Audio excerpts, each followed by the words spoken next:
আসসালামু আলাইকুম গাইস, আশা করি সবাই ভালো আছেন।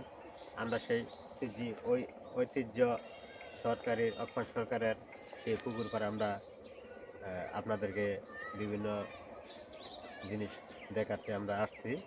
আপনাদেরকে দেখানোর চেষ্টা করব, আমাদের সাথে থাকবেন। আসেন আগে এসে আপনাদেরকে একটা জিনিস দেখে আসেন।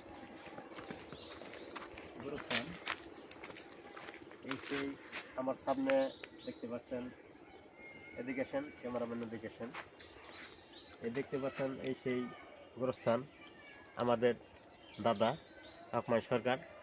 সে আজকে 10 বছর, হয়তো আরও বেশি হব, সে মারা গেছে। তার সেইটা হলো কবরস্থান। আর এ পাশে দেখেন, এ পাশে ধরেন, এই সেই পুকুর পাড় আকমাই সরকারের। প্রায় 100 বছর বয়স এই পুকুরে। এই পুকুরে যে সময় অষ্টাশি বন্যা হয়, সে সময় বিভিন্ন গ্রামেতন এসে এ জায়গায় থান নয়। আসলে এ জায়গায় সেই সময় পানি ছিল না। দেয় না তো। এই জায়গায় অষ্টাশি বন্যার সময় এ জায়গায় কোনো সময় পানি ওঠে নাই। বিভিন্ন এলাকার টান এ জায়গায় পুকুরের কান্দা দিয়া তারা ঠান্ড ছিল। আল্লাহ রহমতে এ জায়গায় পানি ওঠে নাই, তারা নিরাপত্তা ছিল। আসেন আর দেখাই।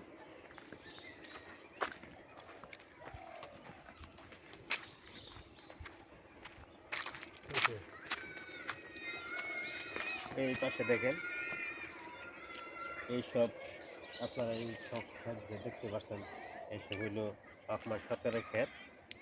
সে এখন বেঁচে নাই, সে কারণে তার ছেলেরা, হয়তো ছোট ছেলে বেঁচে ফেলছে, আর বড় ছেলের সব কিছু আছে।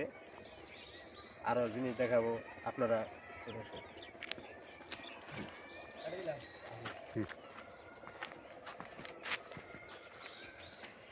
কাজ কাটছে না?